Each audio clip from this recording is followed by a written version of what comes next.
Good morning, good afternoon, good evening, wherever you are as you enjoy the show. We hope that is a nugget of knowledge for you. We join you this morning. I'm with Dr. Charles Alexander and the Mike Jones, and this is the Level Set. My name is Larry Fields. We are celebrating the last Saturday of Black History Month, and once again, Dr. Carter Godwin Woodson created Black History Week back in 1926 as a time period for us to reflect on our accomplishments in history and specifically for the year before, and then to look forward as to what we needed to do as a community in the coming year. A couple of weeks ago, I need to correct myself. I stated that Dr. Woodson attended the University of Chicago undergrad, when in fact it was Berea College in Kentucky that he attended in undergrad, University of Chicago for graduate school, and he was the first and, as far as we know, only enslaved man to receive a PhD from Harvard, and the second to receive a PhD from Harvard. And finally, in 1926, of course, we celebrated Black History Week. And 1976, it expanded to Black History Month under the Ford administration. And we find ourselves here today reflecting in these areas that were laid out so very, very precisely by I think, the most forward thinkers in the history of the country. We're going to look today at two specific aspects, if it's the Lord's will and we live through this and technology holds up. We're going to look at housing and we're going to look at healthcare. I would like to go directly to uh, Dr. Woodson as we lay the groundwork, the foundation for healthcare. And this is what he stated back uh, in the miseducation of the Negro. Too many of our physicians are like the one whom the author recently visited in New York City. And I quote him here: "When I heard you coming up the stairs," said he, "I began to feel glad, for I was sure that you were another patient from whom I might extract at least $2 for a prescription. Yet one would wonder how the physician could prosper in his profession, for he had no special equipment for the practice of any kind of advanced phases of medicine. About all he could do was to look at the patient's tongue, feel his pulse, ask him a few questions, write a prescription, and collect a fee. The apparatus required for the modern treatment of serious maladies he did not have and seemed to have no ambition to possess. The Negroes of today are very much in need of physicians who, in their professional work, will live up to what they are taught in school and will build upon their foundation by both experience and further training. In his segregated position in the ghetto, the Negro health problem presents more difficulties than that of whites who are otherwise circumstanced.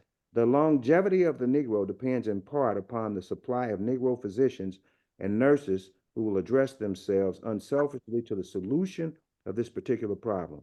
Since the Negroes are forced into undesirable situations and compelled to inhabit germ infested districts, they cannot escape ultimate extermination if our physicians do not help them to work out a community health program which will provide for the Negroes some way to survive. I would pose that question, actually, I would pose that scenario to the panel. Let's see how far we've come. Let's see how well we did in the prior year. And, having said that, I'd open that up to either of you at this point. So, these are things that um, so I'm sure that there are X number of people who listen to us who think that come on here and that we're negative and we're haters or whatever. But there's a couple of things we can't have at one and the same time.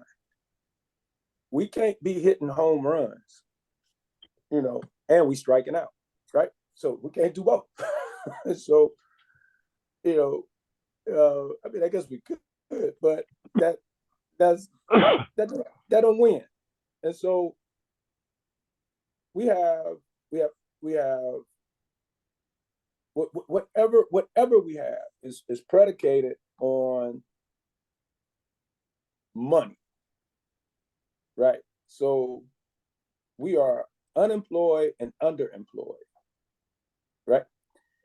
So our unemployment rate is twice that of white folks. And as long as they've been measuring that, it has been that. Facts. And then when we get the job, we make, black men, I think, might make like 80 cents on the dollar compared to Mr. Charlie. And the black woman is somewhere between 50 and 60 cents on a dollar. Right. So financially, we are struggling, which then gives way to everything else. So we're disproportionately employed in spaces where we don't get private insurance. So we're so disproportionately we are insured by Medicare and Medicaid, right? So unemployed, underemployed, underpaid, underinsured, which then leads to housing insecurity, right? And folks who have the least live in the least resourced areas, right? And so you have poor housing and you live in a place that doesn't have adequate amenities, which means what? You live in a food and a health desert. And what does that do? That necessarily creates maladies. And because you live in that space and because you don't pay taxes and your school system is predicated on taxes, you got a sorry school system, right? And where you live, they don't empty the garbage, so even when you throw out the garbage to clean up your house, nobody comes and picks up the dumpsters. The city doesn't service your area. You probably don't have transportation running regularly through your area. And so, you live in a nasty space, and not only do you not have the resources, in proximity, you can't get to them because you can't afford a car, or if you got a car, you can't afford gas. And if you don't have a car or gas, the train and bus don't run to you. So, we got food insecurity, we got work insecurity, we have financial insecurity, we have transportation issues, we have infrastructure issues, we have all of these issues that impact upon our quality of life, which ultimately means that we have poor health, which is why we have disproportionate numbers of high blood pressure, diabetes, cancer, all of it. That's what we're looking at.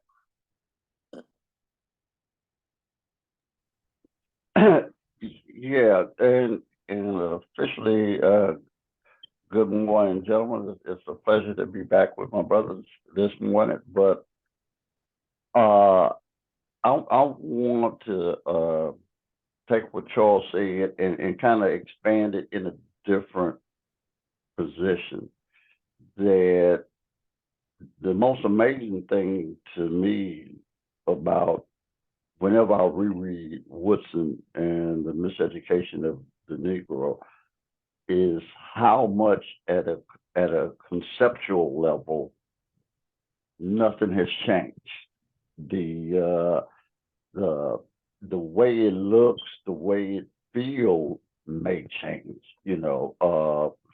but if you look at the underlying infrastructure, the underlying dynamic of our situation, it really hasn't changed for the mass of Black people.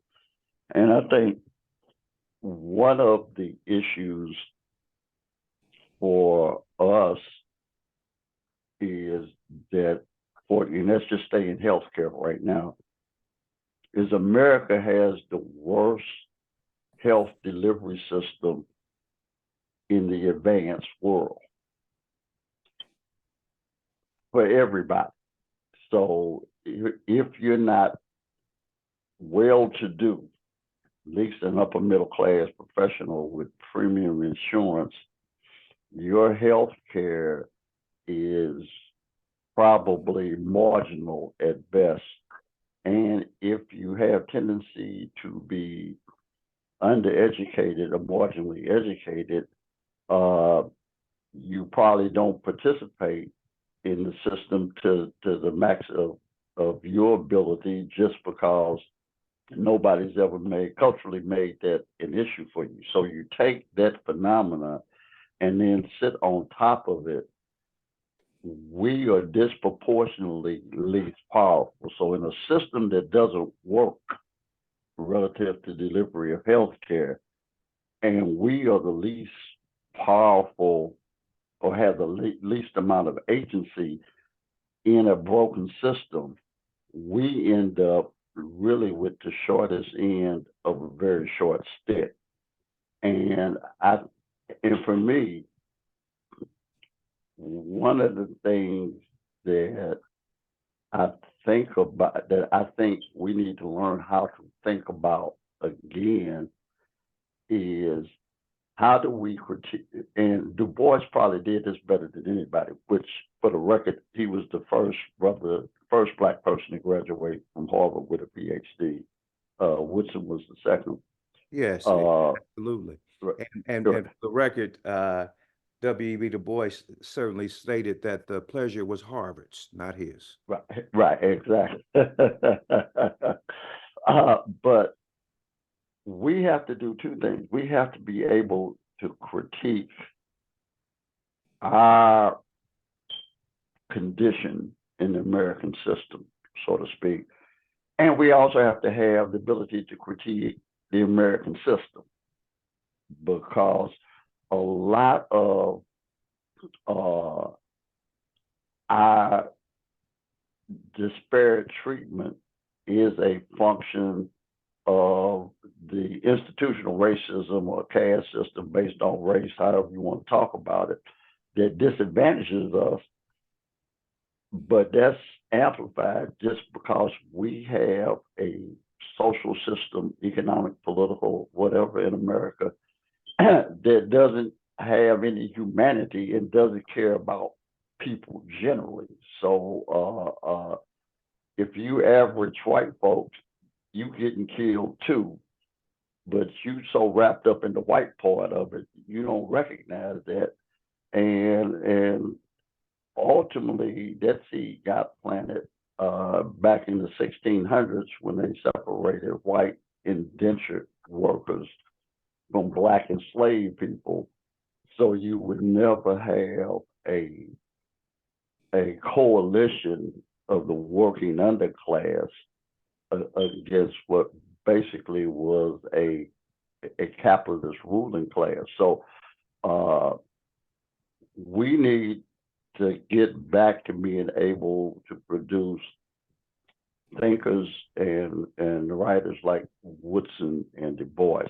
As I think our health deficiency gap is really a function of a leadership gap, and that leadership, we no longer have thoughtful leaders, and we no longer have thought leaders. And those are two different things, but you got to have both of them. We're not going to let the system off the hook either. Often, I'm hearing a lot of individuals, particularly young folks, that I think have the exact energy that we need. Um, but we have to understand that a number of these issues are firmly cemented in racially violent practices, and I'll speak to one. And when we talk about the health disparities that we have, the reason that we're there in large part in our community is Abraham Flexner.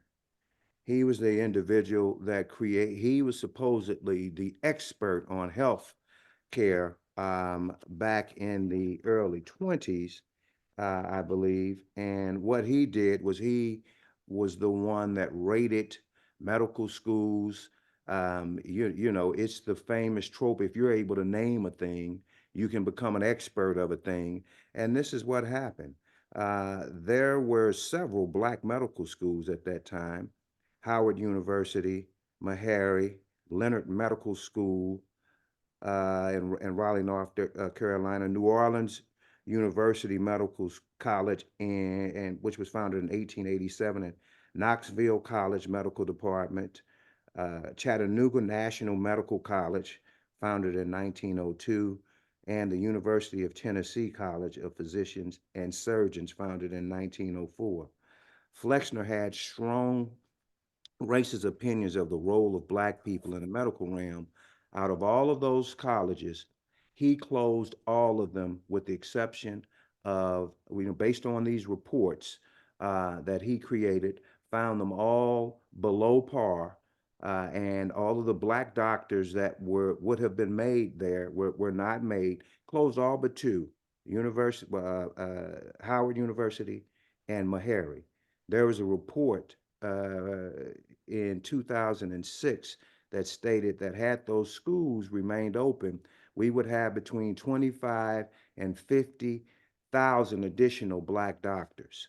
And this is what Flexner thought about us.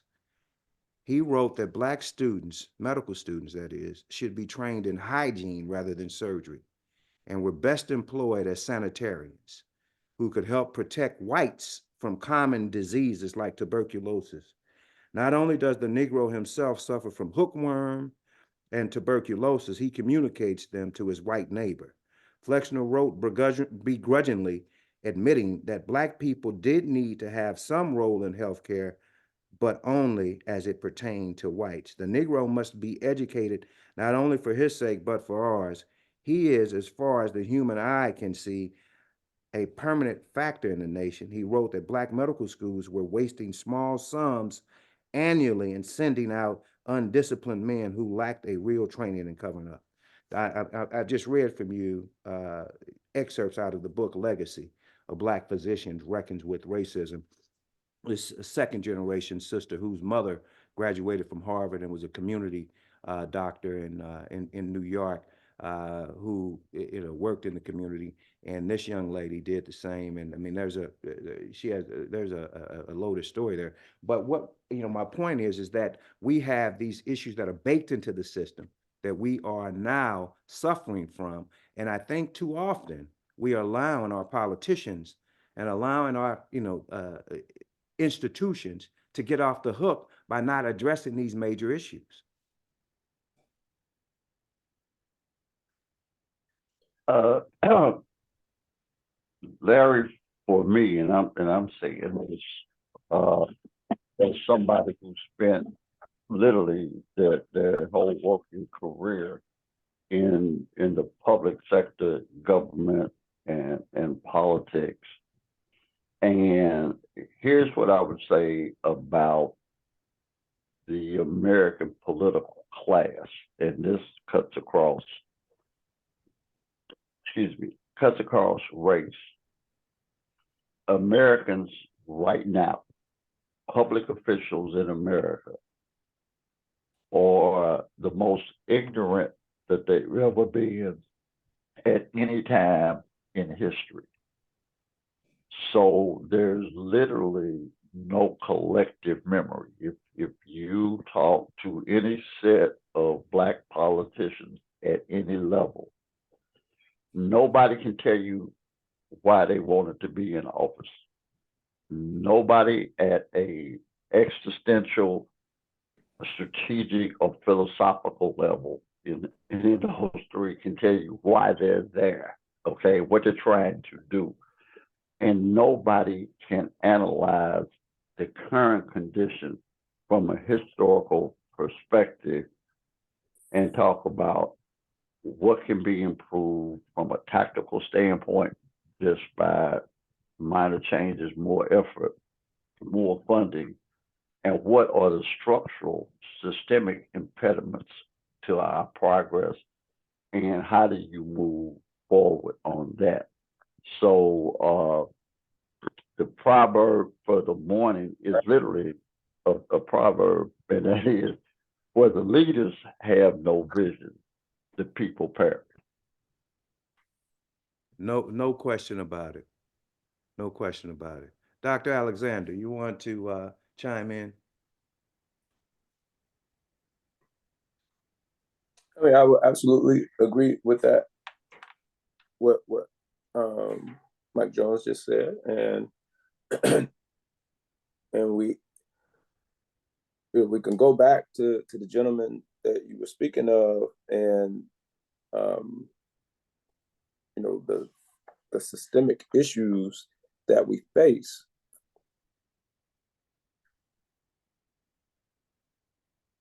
And again, we have to acknowledge, we have so I think Carter G, and so people like Carter G and John Henrik Clark and Amos Wilson, Dr. Amos Wilson, Black psychologist, Morehouse man. I think it was Amos Wilson's birthday yesterday, by the way. Are all in agreement, and not just them, but that, so, all in agreement that the point of history is to help you to know, kind of where you are Out here. and where you're going.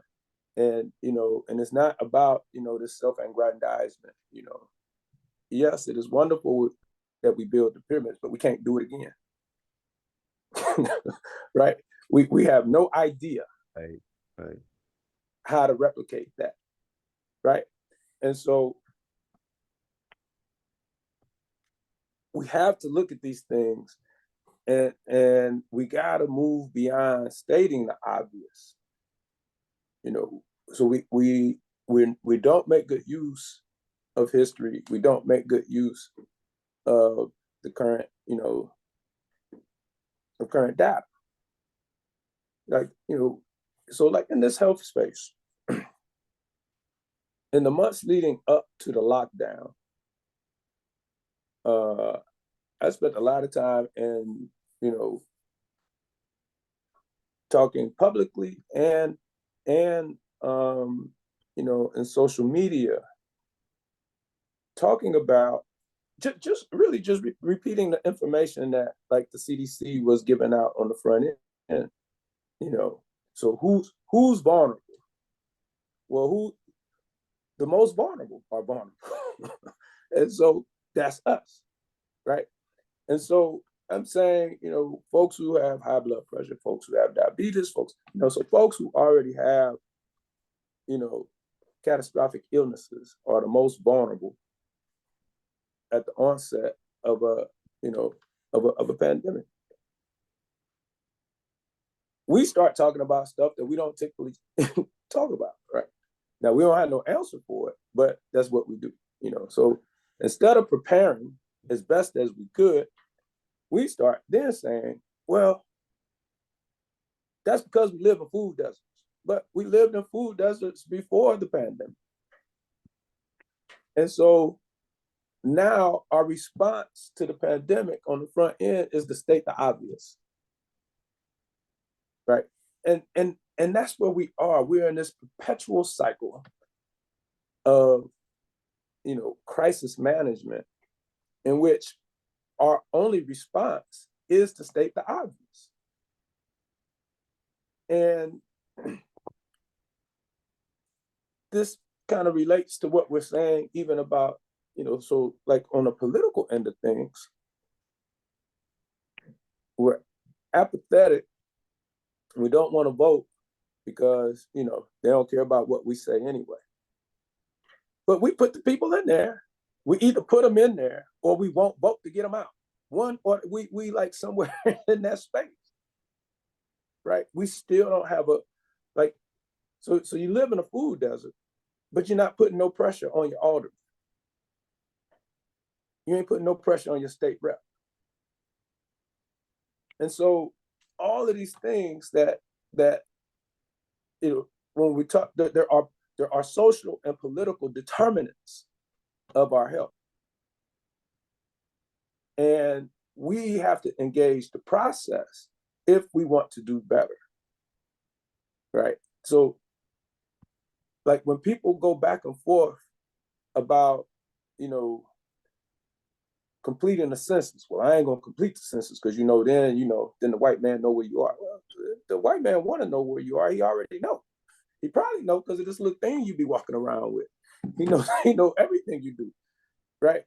And so we have all these arbitrary things that we won't do. And I understand how we get to these places. Again, my fundamental piece. This is the trauma response. But at a point, somewhere, those of us who are the least traumatized and the most functional have to do something that's in the best interest of all of us. And that's where you see, we kind of falling in line with W.B. Du Bois's, his conceptualization of the talent of the 10th. Now, quick sidebar on the talent of the 10th, it ain't his. He borrowed it. He borrowed it. He borrowed it from the guy for which Morehouse is named after. Henry Lyman Morehouse is the person who responded to Booker T. Washington. It was not W.B. Du Bois. Booker T. Washington spoke at the Atlanta Exposition in 1895. In the fall of 1895, Henry Lyman Morehouse responded with his writing on the talented 10th in the spring of 1896. Du Bois doesn't write his piece on the talented 10th until 1903. And between the time, well, let's say not even between, that's not even a good synopsis. The day after Booker T said whatever he said, W.B. Du Bois wrote him a telegram, said, "Words well spoken." He agreed with him. Now, all of that to say, when we fast forward to like 1943, or somewhere in there, W.B. Du Bois himself speaks in front of the Boule, and he says, "I was wrong in my conceptualization of the talented 10. I thought that if we have this class of people, they would take care of the people. But all I found out is that these people are they're self-consumed. They're worried about themselves." And he reconfigured that thing. Yes, right? He did. And so that's kind of where we are still. We're in this space where those of us who, in the main are doing, I'm not saying ain't nobody doing the work, but I am saying that those of us who can, we are still literally underperforming. There's much work, and I'm not saying we got to fix each and everything, but we got to be more, we got to do more, we got to put in more of the yeoman work. We can't keep saying that, it's what the government is going to do, because we know what the government is going to do. And so, but if we think that the government has a responsibility, and it absolutely has some responsibility, then we got to engage in it in the way that's most productive and beneficial for us. And it can't be simply that, she is smart, right? And articulate, right? Like all the people who was raving on, sister down here in Atlanta. Fine. How you gonna go after the most important white man in the United States, and you messy as hell? You can't do that. We in a war. You can't do that. And we can't be impressed just because in front of Congress you rap Biggie. This young Jeffries gentleman, he's Leonard Jeffries' nephew. This guy is the biggest Zionist in the United States. Right? So if we're gonna do the political thing, it got to be grassroots. Our political piece ain't grassroots. our political piece is genetically modified. We got GMO politicians, and it's costing us across the board, and it's manifest most in our health. So, inside of what you just said, what I have become kind of fixated on at this point in life, not necessarily, I mean, age, but just ever thought about it or thinking about how we address these issues. We seem not to be able to operate on multiple levels. That most of the things that happen in the government space or the public space or the current sociological cultural structure of America, even if you're making improvements, and just you stay with the health metaphor, you're treating a chronic condition and you're managing it, and you may be making improvements from a tactical basis, but strategically, we haven't changed anything. And we need to be able to understand both of those, that these treating a chronic condition is important to the people who are suffering from it, but then somebody in medicine has to be doing the research about how we get to the cure. So it requires leadership to, to be able to think at multiple levels, both short term and long term. And Du Bois and Larry, but you referenced him, you did, Ralph. The most important thing for me that you said in that about the talented kids is how Du Bois's thinking evolved. And that's what it means. That's what intelligence is all about. The ability to intellectually evolve so that as you get more empirical information, you're able to rethink what you thought on further reflection, excuse me, and to say, I was wrong about that for these reasons. And now here's what I think is a more correct position. And because we're so superficially intellectually unprepared, we stay locked in to these myths or uh, poor data driven positions, and we never evolve out of because we get to be like a one trick pony, and I got to stay with this trick because that keeps my gig or my hustle going.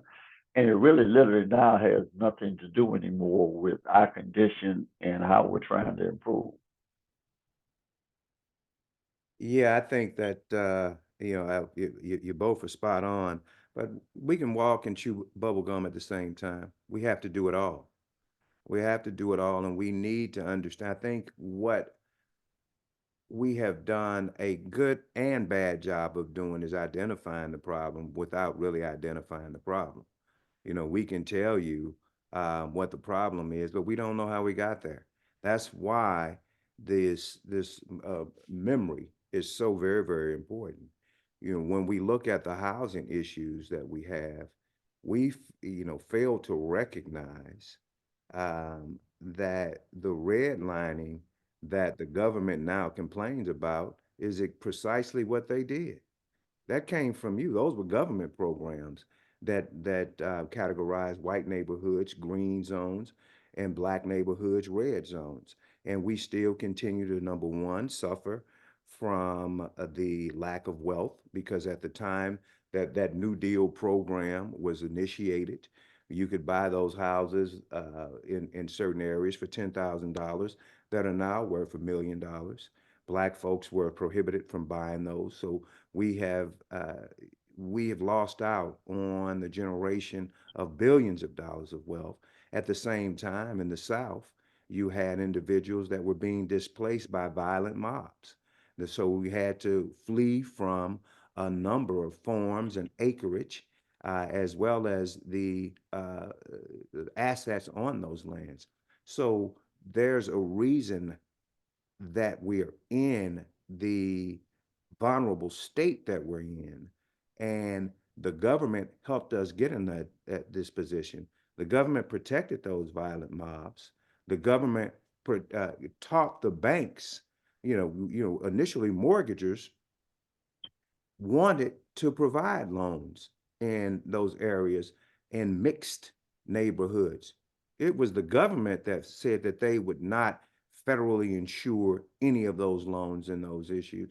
Now, all of a sudden, the government comes up with this first time home buyers program, which is the equivalent of them being arsonist and firefighter at the same time and wanting some sort of credit and blaming the victim. So, I mean, all of these things come into play, and individuals will never be able to, particularly disenfranchised individuals, will never be able to compete with institutions. If you put all the black institutions together, we'll say the Divine Nine, we'll say the churches, we'll say uh, yeah, the Black Caucus. They can't muster the resources of the banking industry. They can't muster the resources of the government. We've got to do it all. Self-sufficiency at the same time, but we have got to press the government to provide us with access to the resources that they provided, as King said, to their to undergird their poverty, their impoverished class, their peasant class, as King. We deserve the exact same thing, and I think we need to fight on all fronts to get it. And and again, I think part of our issue is that we don't do well with the data. And it's that on multiple levels. And then beyond that, again, we are vulnerable. We're vulnerable because we don't have a Ron Dellums. We don't have those people. And we get so excited. We get so excited because of how people say whatever it is they say, even though they come before us with no record. They ain't got no record of getting anything done. But they got, they got educational credentials, and somewhere white people like them, right? So then we like them, and we go to war with that over and over and over again. And so, most of the stuff is about preparedness, right? And so we really don't talk. We only talk politics when we up against, the national election. We don't talk politics for local elections. We don't talk politics for off-year elections and get our asses kicked every off-year election. We lose everything. We lose seats in states. We lose, government. Governor positions. We lose school board positions. We lose all kind of stuff because it's not attached. It's not affixed to a national run. It's not affixed to the presidential campaign. And so we need to study. We need to study civics. We need to study, in and of itself. We need to study history, of course, and we need to study, just basic and fundamental health and health care. We need to know first aid. Like we need to be approaching this thing like we are the first responders.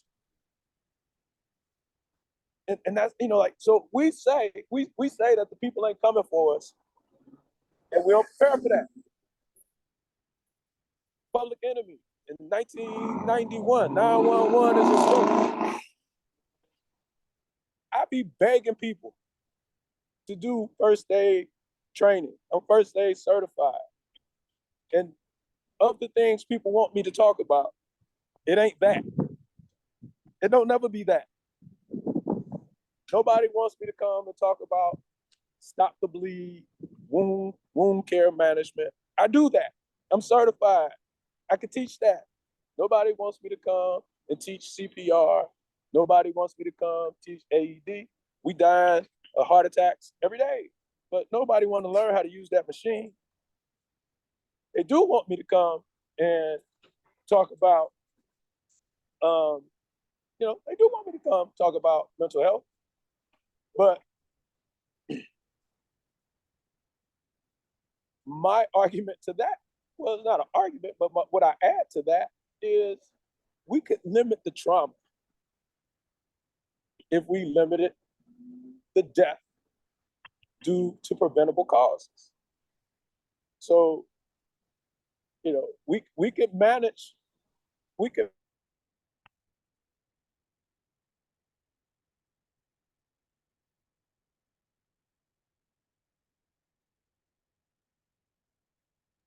I think we've lost Dr. Alexander, Yeah.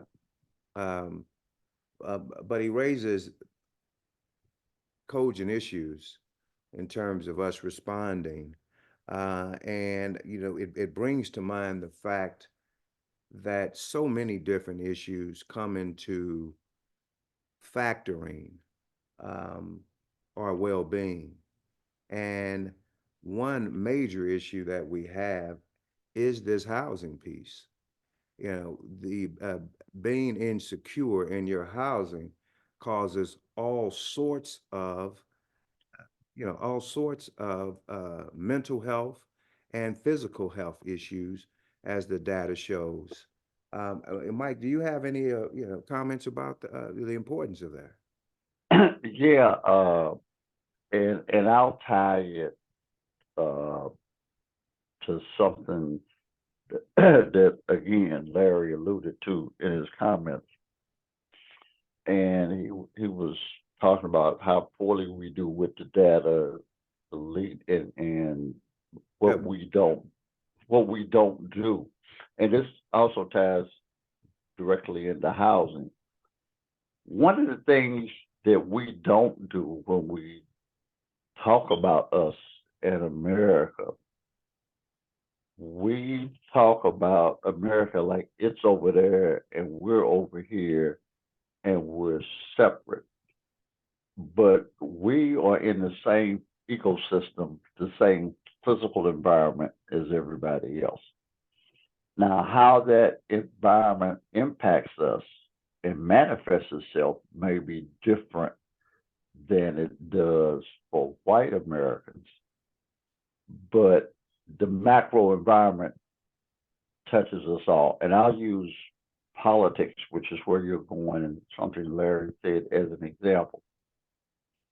The reason we got, and I'll say underperforming political leadership to address these kind of critical issues is because the country has the way we select leadership now is performative. So how white politicians perform is one cultural takeaway. And then we got black politicians who are performative as well. Now, literally nobody is substantive. So for me, independent of right-wing politics, semi-fascist political ideology, Donald Trump is a moron. His level of ignorance is profound, and it's incomprehensible how a man that ignorant could be considered for the top position of leadership in the country. And I can tell you, in no advanced society in America could you be as incompetent and as shallow. Now, you could be as evil as Trump and get to be the head of it, but you couldn't be that ignorant and shallow and emerge as the top leader. Our political leadership have become performative in the same way. So where there was a time we sought out and pushed black leaderships who were some kind of proven record. Now we pick anybody who's a good performer, can turn a phrase, etc. And again, you now have a whole political class that's not constituted to deal with more complexity. Now they can still be racist, and it'd be like trying to be a lawyer going into court and you never went to law school, you never briefed the case, you literally know nothing about the law or how to function as a lawyer, but somebody heard you speak, and they know lawyers give closing arguments in a trial, and they say you ought to be a lawyer, and I got a client that needs representing next week. Can you go in and represent it? That's literally the disparity between what we need and what we're sending. Now, it's a problem in the larger culture, but it looks different for them than it does to us. But it all comes from the same shallowness and lack of seriousness of American public culture. Or To your point, it's the decay of the culture. right? It's the decay of the culture, Larry. That's exactly well put. To your point, even when America had racist housing policy, because everything you alluded to was a federal housing policy that negatively impacted black folks. But we did have federal housing policy. I mean, there was a public policy about how you produce affordable, livable housing neighborhoods in America at a macro level. Now, we did not benefit equally as white folks from it.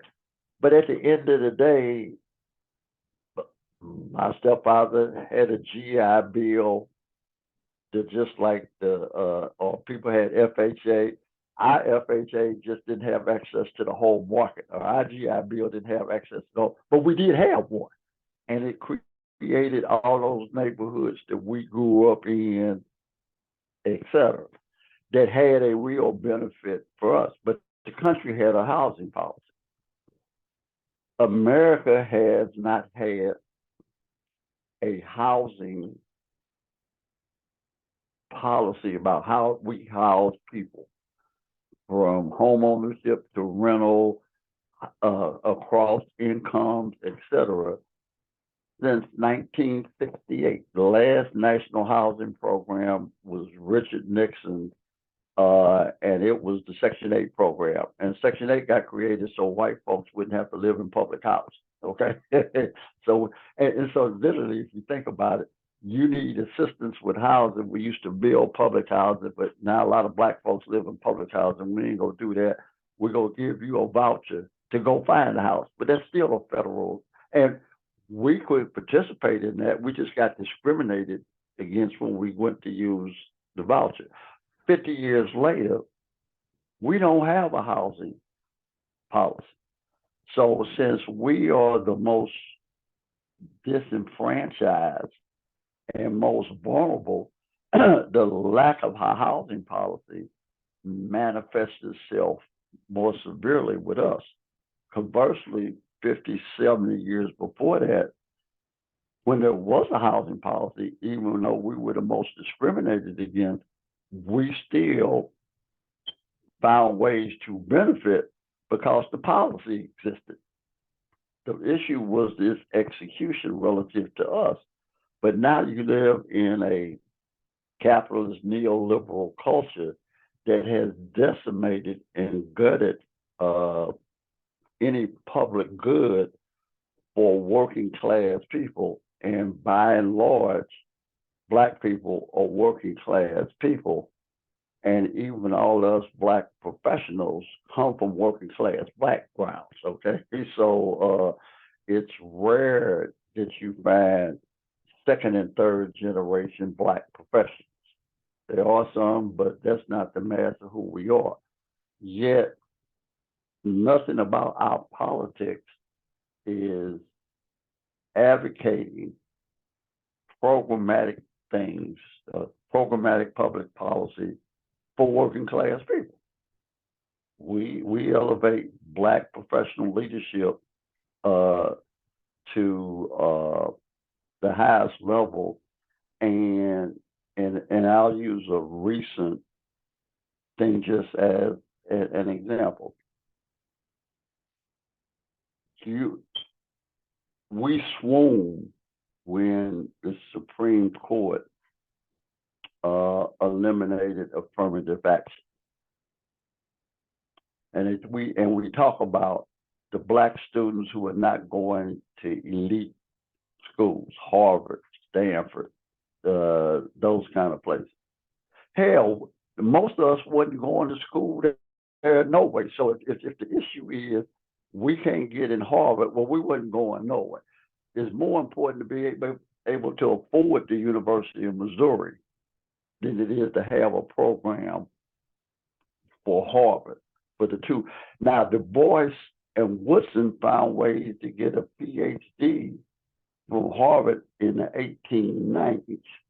Okay, and if you take the affirmative action programs in education for elite schools, every now and then you'll get a brilliant working class kid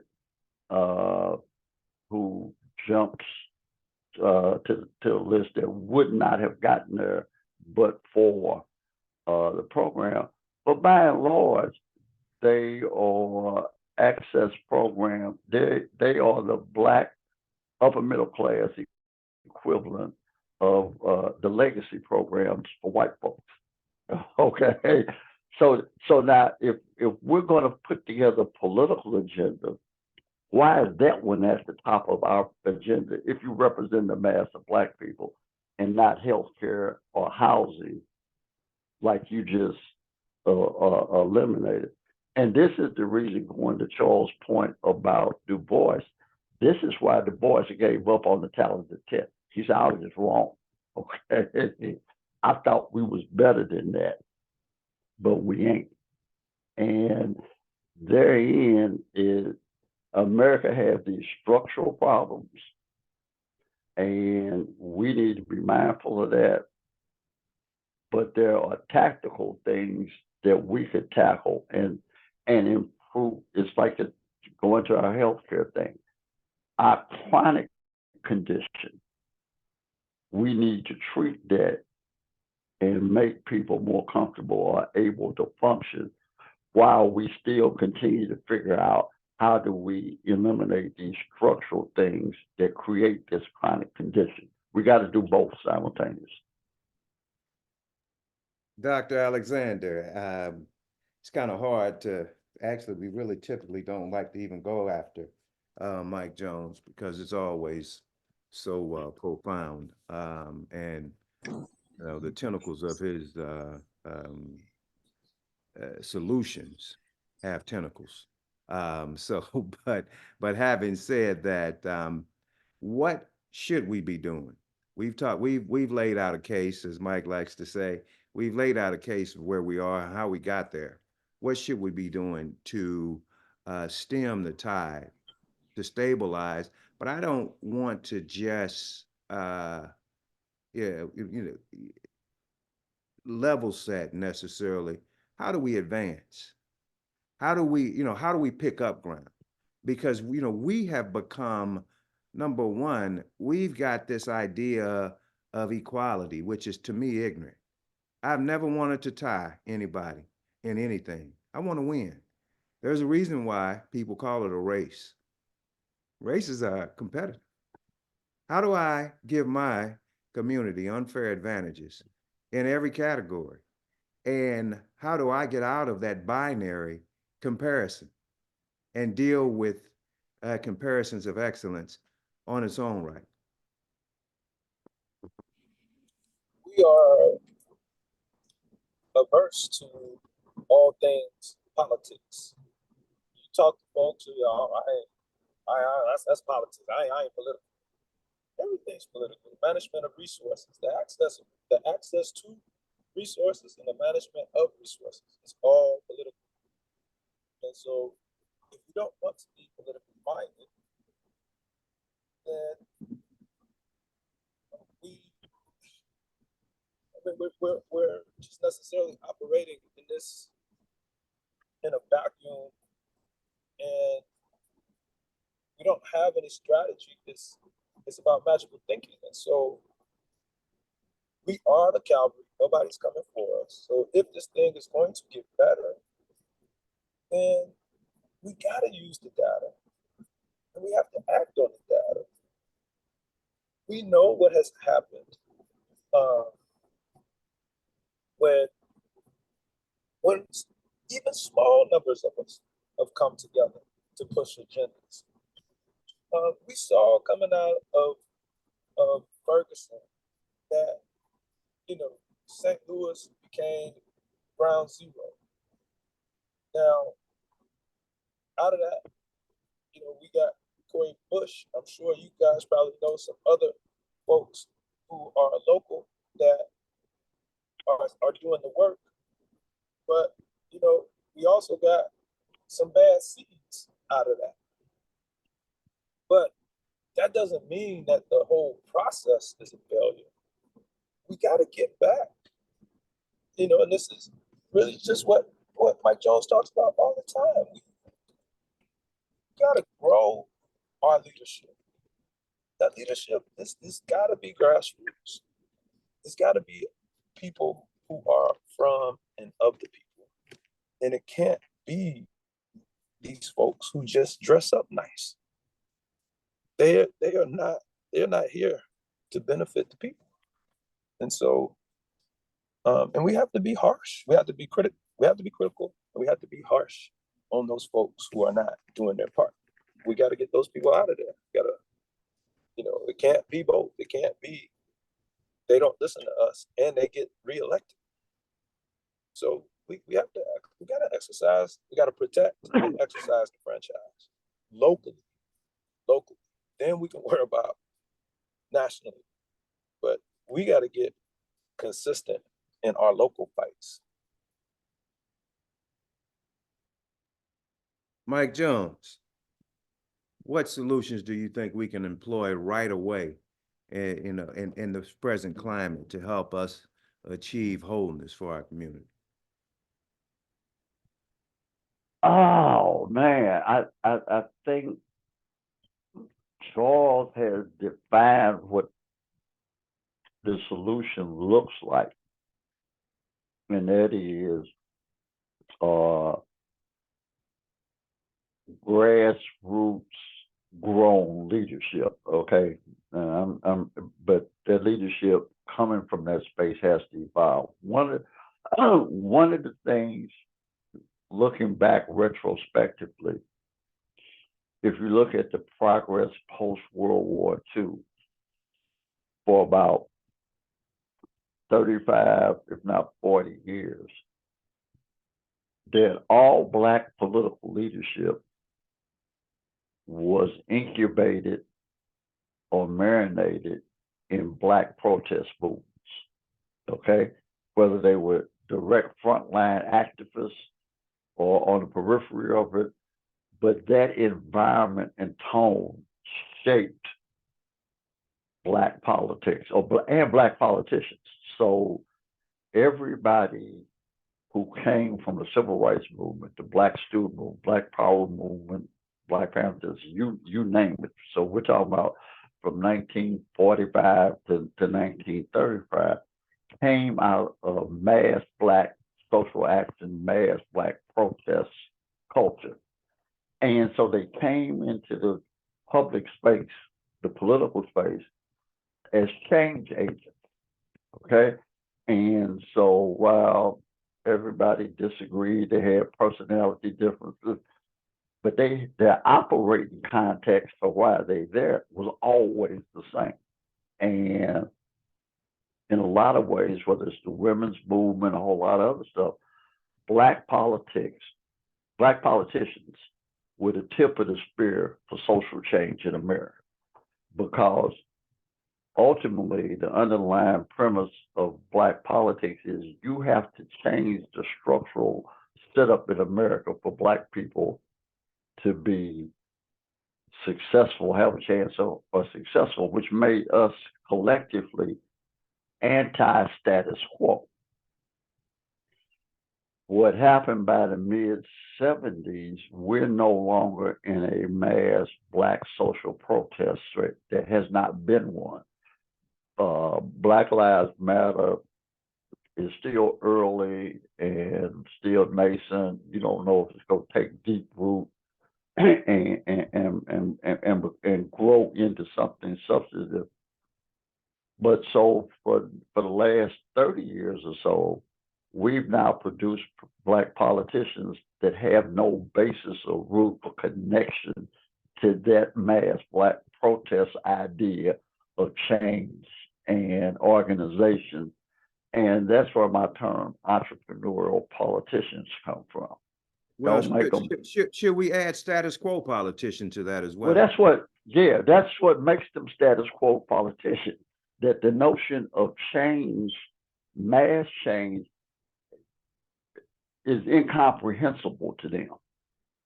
And as opposed to those generations ahead of them, the idea of accommodating the status quo was incomprehensible. So the argument was always about what the change ought to be, not whether there should be change. And now, and I would argue those two and a half generations of black political leadership saw themselves as black advocates to the system on behalf of black people. And that's where the whole justice notion comes from, because without some sense of larger social justice, you are not going to get the accommodations that you need for black people. I would argue now, collectively, black politicians are ambassadors of the establishment to black people. You know, we sent them up there. It's almost a neo-colonial situation. You know, in the era of decolonial, you know, you can have that mass movement for liberation. And then at some point, you run out of revolutionaries or things settle down, and they take the best of us and send us to Oxford and Cambridge and these schools.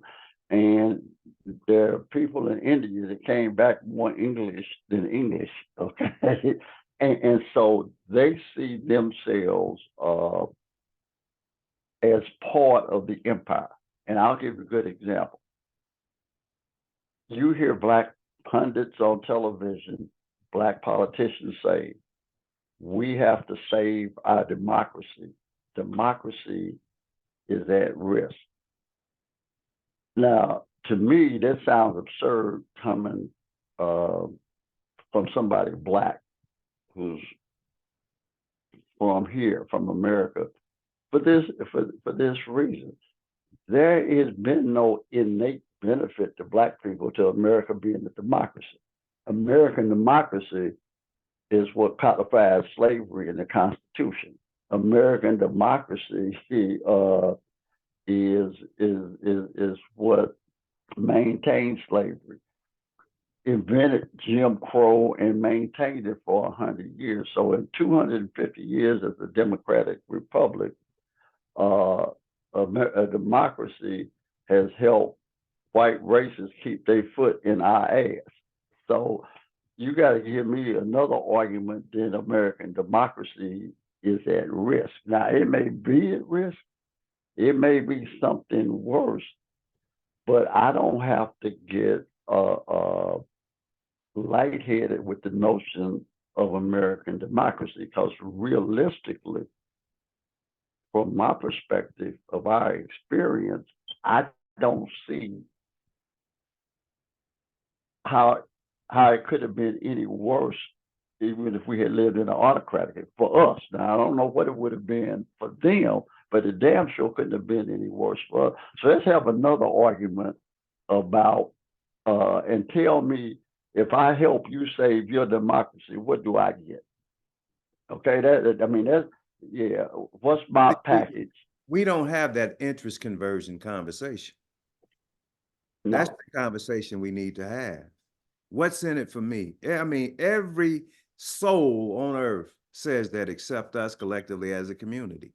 The first thing you learn in sales is the with them. What is in it? right. And we won't ask that question. Just happy to be at the table. You know what? And Charles is the professional in this, but it goes back.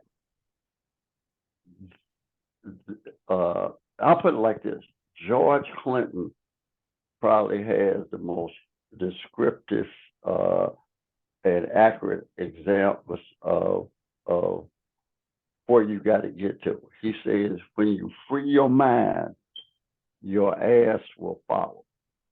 Uh, in India, they put chains on elephants when they're little, you know, at night, the little baby elephants and stuff. Right. And the baby elephant can't move, can't go nowhere. The elephant grows up and can walk away if they wanted to with the chain, but you put the chain back on them when they're grown, and the elephant still don't move because he don't think he can move. Okay, and that's where we are. They kept the reverse of that is they kept the chains on our minds so they could take them off us, our hands and our feet, but we ain't going nowhere because our mind is still locked up. We call that self-check. That's it. Okay, Um, and that's the worst thing anybody can say about you on the yeah, court. you miss 100% of the shots you don't take. Right. I would like to end with a quote from who else? Carter G. Woodson. Yeah. Back in 1915, he and W.E. Du Bois had conversations about boycotting the white businesses.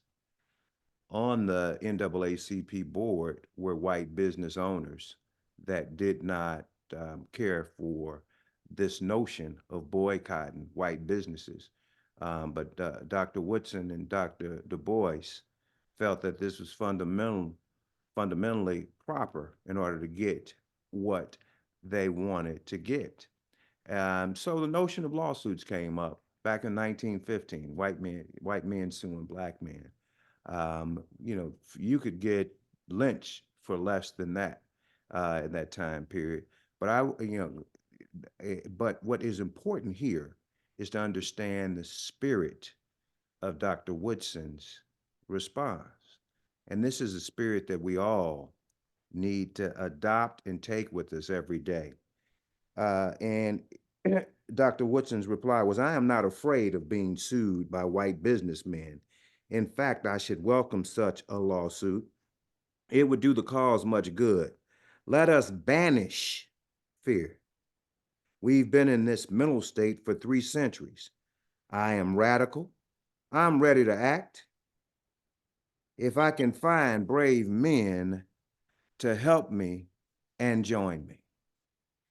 And that's where we find ourselves today. So much of what we're doing today is considered radical. Even resting for Black folks is a radical notion. Slaves didn't have mental health days off. And we need to force the same agenda that has been uh, germane to our community since the Revolutionary War. This is what we have to do.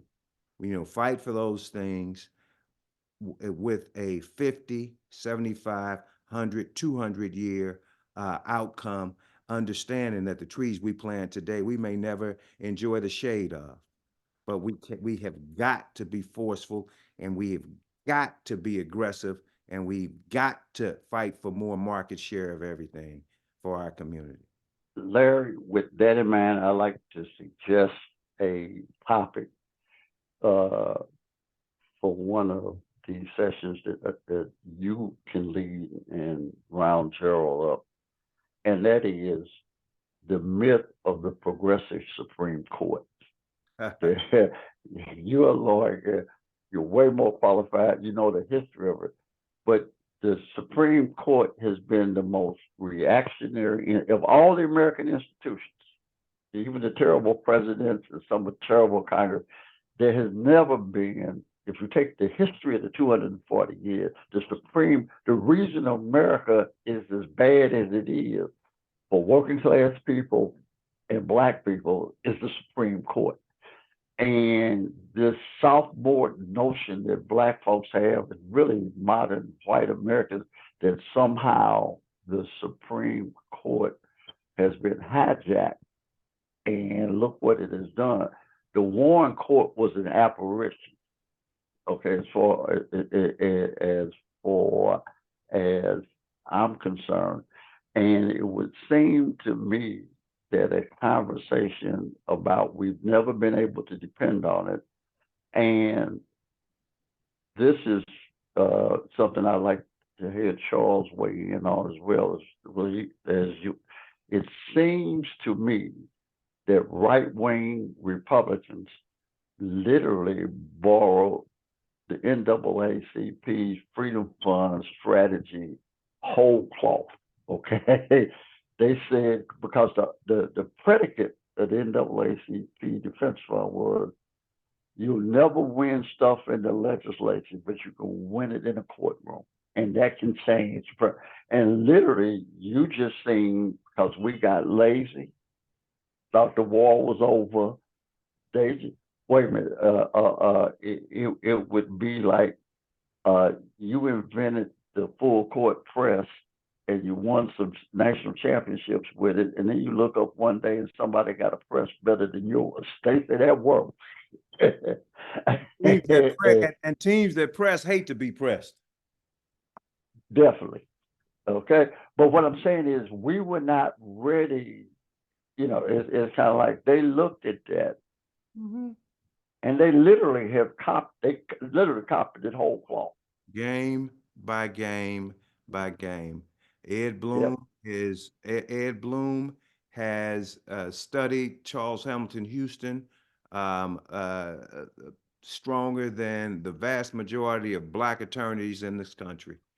I would not be You got surprised. black attorneys. You probably got black attorneys can't tell you too who Charles Hamilton Houston was, and that white boy you just called can probably tell you everything he ever wrote and thought.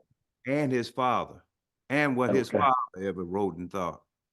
So that is a show. That is a series almost. Uh, Mike, I want to thank you and Dr. Alexander. In your absence, he had a commitment that he's already attending, and I want to thank you all for viewing and thank you for taking this time. And let's celebrate Black History Month in its proper perspective, and let's build for conversations for next year's Black History Month as we reflect on Amen. accomplishments that we are going to get done over the next 12-month period, God willing. Thanks for tuning in to the Level Set, and if it's God's will, we'll see you next week.